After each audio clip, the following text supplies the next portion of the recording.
rAVe Radio. With rants and raves, you'll be okay. And today is your lucky day. It is rants and raves with Gary K.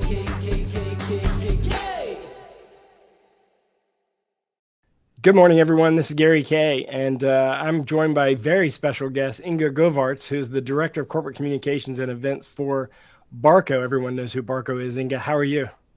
I'm doing fine, Gary. I should ask, how are you doing, Gary? All I can say is I apologize for not being at the show. I was really bummed, saddened. You know how much I love shows. We missed you big time. Of course, your team did very well. They really tried to cover for you, and they did. But we really missed you, and it was very unfortunate timing. But I'm very happy to see and to hear you that you're feeling better. And next one is InfoComm that you can't miss now anymore. I can't miss InfoComm. I mean, the chances of me getting it again. For those of you who are watching that don't know, I had COVID during ISE, so I didn't get to go. But yeah, my team really stepped up. I mean, they were nervous when I called a meeting with everyone and said, "Hey, I've got COVID." They were like, "What are we gonna do?" But I was like, you all know what to do. And what was nice about Barco is that we already knew what you were going to launch. We had kind of a heads up. And let's talk about that. First off, your booth is beautiful. Here's some photos that we shot on the show floor during the show, and your stand was beautiful. It was exciting to see so many people at your stand. Yep. And of course, one of the big launches was TruePix. And here's a shot of the TruePix here on the screen, and how simple it is to remove the tiles and sort of how the thing fits together. Tell me about how your launch was for TruePix. So first of all, yes, your team really stepped up. So thank you very much for your support again. And secondly, ISE was huge for us. It was the first big AV show again after 2 years of the pandemic, and we really enjoyed every minute of it, because expectations were like, okay, how many people will we be expecting? But in fact, really, we didn't expect that many people, but we were swamped in a good way. The booth worked tremendously well. We're very happy that we still got it, let me put it that way. We indeed had the launch of our TruePix that you are very aware of, because you were a bit also together with us dealing with it. The people reacted very, very well to TruePix, especially the fact that the calibration, the mounting is so very easy. Also, the fact that we had a mounting kit there to show it to people. The demo gear was working fantastically. We also had very nice content on the TruePix wall, which was made by Dirty Monitor, who is a Belgian company that we work together with. And when I first arrived at the booth and I looked at it, I was really overwhelmed, because for me, sometimes it looked like 3D without glasses. Yeah. We had a lot of people watching it. And bringing people over to have a look at it. It wasn't huge. It was a nice size, but it was. The thing is, Gary, this is something that you can put into the market. It's right. Not uberly expensive like you had others. It's really user friendly, and there's smart engineering behind it, and that's really what we want to bring. That's a solution that really fits into whatever pain point our customer have. So that was a good thing. So yeah, we were thrilled. We had very good coverage, very good comments, and we're very thrilled to now show TruePix also at InfoComm, of course. Yeah, I'm excited to see it in person at InfoComm. I've been hearing about the product for over a year, so I was excited to see you finally released it. And it was a lot of work to get to the point of releasing it, considering COVID and shortages and the improvement of the technology. I kind of look at it as, from afar, having not seen it in person, as sort of like the Unice of LED, right? Because with Unice, you built the system that almost made it impossible for you to not build a really nice video wall. In this case, you've simplified the mechanical and electronic side of building an LED wall in any size. And it comes in all the way from 0.9 to 1.9, I believe, or is it 2.1? I forget with the largest 1.5, yeah. Well, okay, 1.5, yeah, millimeter pixel pitches. So you have a bunch of different options there, and of course resolution changes as you get larger. It's pretty simple, just like all other LED. And it's true. It's like you said, we really learned from Unici as well. The form factor, the way it was handled. In Belgium, we got a Henri van de Velde award for the mechanics. And in fact, we're going for the same award again for TruePix as well, just because we learned from what we did very well and we captured the market input. And yeah, that's how we came to the TruePix. Yeah, it's a great product. If people haven't seen it, check it out at barco.com. You also obviously lots of new kind of like in a way, a lot of what you showed wasn't new, but it was new to a lot of people that hadn't seen it before, right? I mean, even think about even the ClickShare Conference, which it's been around now 2 years. It's amazing to think that I was at that launch right before the pandemic in New York City, and a lot of people probably haven't even really played around with it or seen it, but it's the first BYOM product that kind of actually, I think you coined the phrase BYOM. I think the first place I saw it was Barco. Now, of course, a lot of brands use it, but ultimately, with one simple cable connectivity or wireless connectivity, you just plug in your mics, through USB, plug in your mics, your speakers, your display. It replaces the need for a PC in a room. People finally saw it in person. And of course, with companies going back to the office and people going back to school, that's going to be a big product for Barco and for the rest of 2022. Yeah, correct. So we celebrated the 10 years of ClickShare that you also lived through yourself. Yeah. You were there from the very beginning. I was. Yeah, so you didn't get a cupcake there. I saw the cupcakes. We have. Oh, here's a picture. Let's pop up a picture here of the cupcakes because that was kind of cool. It's the first birthday party for ClickShare I've missed. Yeah. But we'll do it again in Vegas, and then you can have 2 cupcakes. Okay, good. But yes, so very good reactions, of course, to the known ClickShare with the 10 years anniversary. And then I even found a journalist who never had a demo of a ClickShare conference.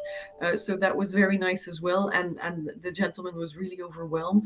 We had live demos, so that was very nice. We had somebody in the office in Kortrijk replying to the demos we did just to showcase how easy it was.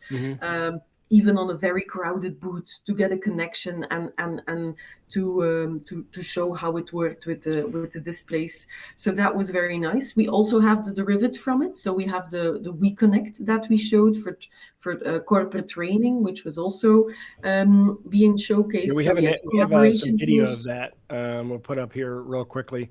weConnect's one of my favorite products. It's interesting because I feel like it's, for whatever reason, it's Barco's best kept secret.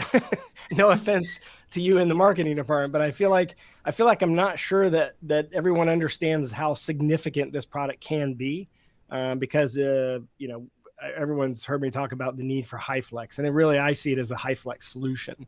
And I'm hoping that the reception for weConnect keeps getting better, because I think now post-pandemic, people understand the need for HyFlex rather than simply hybrid. Yeah, that's true. HyFlex is the new trend, and I mean, we're really evolving to HyFlex setups, and that's also what we try to explain on the booth. With a very simple setup, with cameras, with the whole video wall setup, and it was very nice to see how people understood what the benefit was. So it's really an interactive hybrid setup where you have a highly engagement, a human engagement, which really makes a difference. Yep. So very happy that we were there with weConnect as well. And let's see how we will do at InfoComm, but it's definitely the case that at InfoComm as well, we will be showcasing weConnect. Good. And I'm excited to see that evolve as well. What else did you focus on at ISE? What have we missed? So the last thing, Gary, that you had to miss was the fantastic projection mapping on our diamond. Oh yeah, I saw. Okay, so we do have some video of that as well. I saw that obviously through the lens of a camera, but and obviously Barco is famous for projection mapping. I mean, the very first projection mapping video I ever saw was using Barco. Obviously, you have a big history and heritage in that.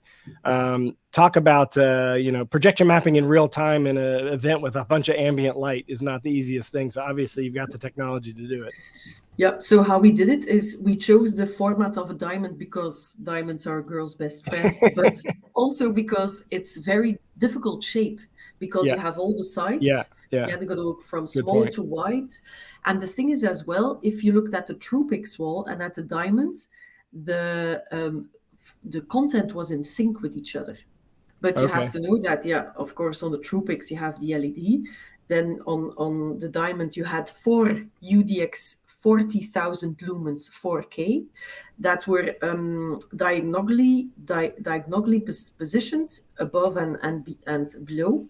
And in fact, with, like you said, Gary, a lot of ambient lights, but it was very nice. And we got a huge compliment from the ISE organizers because they came and took some pictures because they want to promote ISE 2023 with our diamonds. So that's always nice to hear, of course. But projection mapping on the diamond, and then in the backbone with all our image processing that we showed, that we said, okay, we scale to whatever event you have.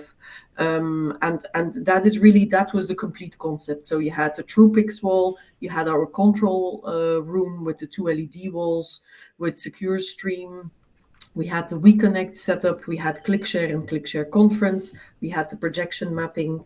And then what you also missed, what was so very nice, Gary, is that we did the Immersive Room, where we worked with 34 G62 projectors together with Exhibition Hub to the complete Van Gogh immersive experience. Yeah, we have some image of that. You did it right on the show floor too, and I posted about that. I mean, even through the camera, you could see how significant that was on the show floor. And they, obviously, a lot of brands had to pull out because of COVID concerns and supply chain issues. So they took this space on the show floor, gave it to Barco, and y'all produced like a mini, but it was still giant version of the Van Gogh exhibit right there on the show floor. And obviously it became like a resting spot, but people were, immersion is always fun, right? I mean, that's where people really see our industry shine. It's true. There were some deck chairs and some pillows over there, some cushions, and people really relaxed and they really enjoyed, they indulged everything. And it was so nice to see.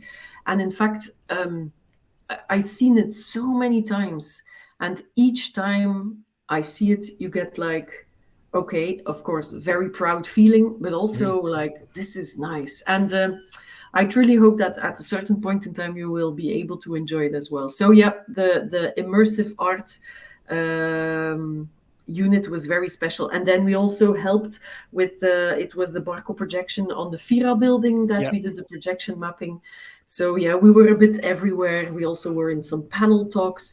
In all honesty, ISE was a very good addition for us. And we're looking forward to meeting you live now at InfoComm, Gary. I will be there live. And there's a couple of things I'd like to mention. Number one is the attendance was about 43,000, which is about 10,000 more than I think everyone expected.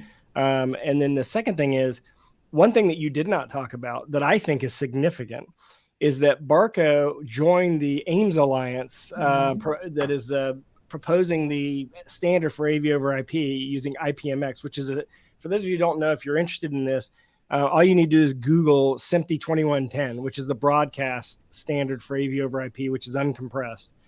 And there's a version of it called IPMX, which is for the Pro AV market for AV over IP. Barco is the first big brand that has joined that, not from the broadcast side, meaning everyone else that had been in there is on the broadcast side. You're the first Pro AV brand. I know you're not going to tell me exactly what you're going to do, but for me, I'm thinking, okay, IPMX inputs on display devices, but also potentially, Barco has a long heritage in signal routing and distribution. I think that it's possible we could see, and you already have that in the medical side, by the way. You have the Nexus, which has AV over IP as well. So I would think that we'd be seeing that coming. Will we see anything more about that at InfoComm, or is that something that we'll have to wait a while to see? Connectedness is everything. So we really are putting quite a lot of effort on we're putting quite a lot of effort on connecting not only projectors but also our image processing gear, and that is why it was a very conscious decision to join Ames. And it's a work in progress, Right. but we might take you along on the road. I'd love to know. I've obviously been a student of AV over IP, having come from the signal routing and distribution in my early days in my early career. I'm very curious about how that's going to develop, and certainly I think it's the first proposed standard for AV over IP. If you want to learn more about it, you can go to amesalliance.org. Of course, you can see all of our Barco coverage by going to raypubs.com/ISE 2022. We'll put a link in here in the description of this video cast, and all you have to do is go to the video search window, which is right there in front of your face when you go to that site, and then type in Barco, and you'll see all the videos we shot, including a booth tour. We actually did a booth tour video, and you can actually watch that entire booth tour, which literally takes you to each one of these stations. So I want you to take a chance to look at that, and we also shot individual videos at each station. Lots of photos too. We shot over 1,200 photos on the show floor, and probably at least 50 of them at Barco. So some of those have been interspersed in this video cast as well. Inge, I appreciate you joining me, and I'm looking forward to seeing you live at InfoComm in a few weeks. Likewise. Yeah, thank you. Thank you, everyone, for watching. I appreciate this. Appreciate your support. And, of course, you can see all of our video casts at raypubs.com. Thanks a lot, Gary. Bye-bye. Thank you. With rants and raves, you'll be okay. And today is your lucky day. It is rants and raves.